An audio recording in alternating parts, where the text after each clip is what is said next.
Hello, my name is Annette Tarpley, Wingert Tarpley, and I'm from Roanoke, Virginia, and I'd like to recite a couple poems.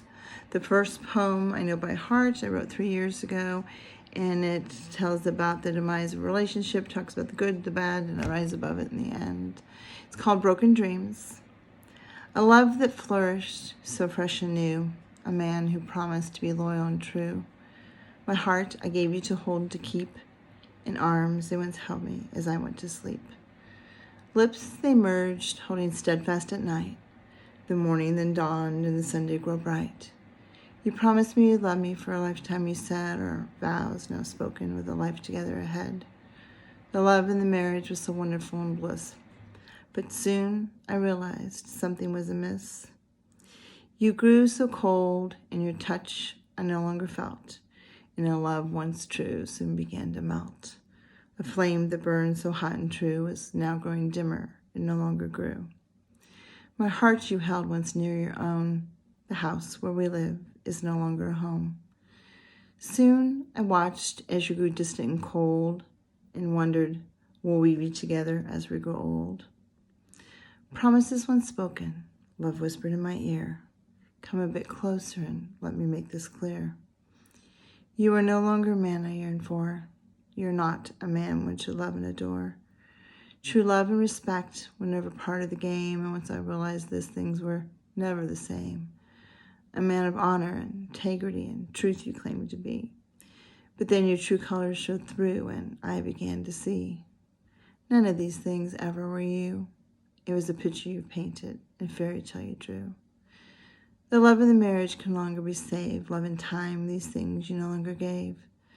The marriage was a sham I could no longer see. The man who once loved me was to no longer be. My beauty, you indicated, was a passing thing after promising me forever and always with a ring. Not as pretty, you said? That is me? How superficial and shallow can you really be? It's the exterior you look at, not the person within, and then say goodbye to us as you widen your grin. Through the years, you methodically tried to lessen my worth, but I am so very strong, and I'm giving birth to the me that I lost who once walked this earth. A new me it will be that I soon will unleash, a woman whose inadequate self-esteem will now cease. Never again will I allow another man who dictates, another man who withdraws affection or alienates. I will no longer mourn that man I thought you to be, for you're never that man, this now I see. A strong woman I am, with beauty and grace, a woman who loves and looks beyond the face. Never again will I allow another man to define the wonderful person I am, who's faithful, true, and kind. Ideals, they once existed. They turned to broken dreams. A life appeared shattered, but is not what it seems.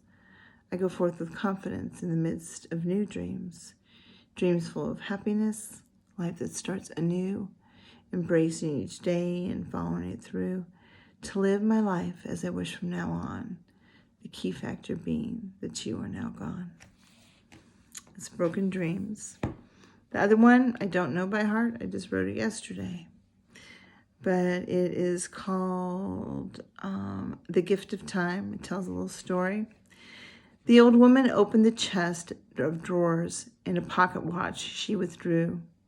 The metal became warm in her hand as she clasped it, as she remembered when it once was new.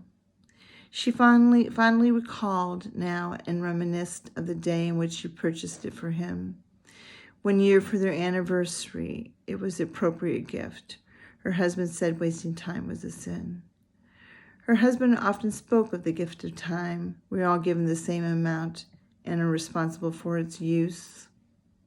To waste and not honor the gift can be considered a form of abuse. She loved the memory of when she gave it to him, wrapped in gold metallic paper. Atop was a golden bow. He eagerly ripped open the package with fervor. On his face was a wide grin in tow. He held the shiny watch in his hand, and he looked at her blue eyes, his own now moistened with tears.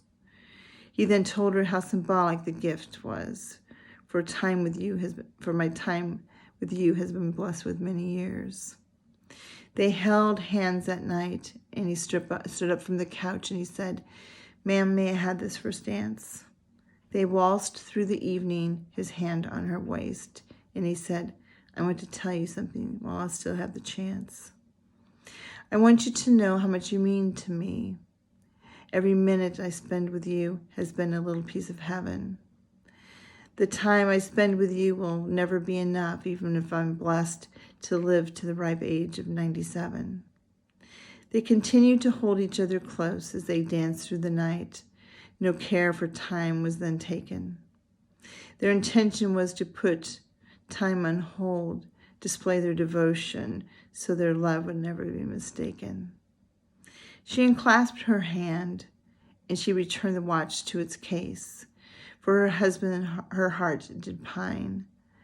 She would never forget the memories they created with their cherished gift of time. Thank you very much for listening.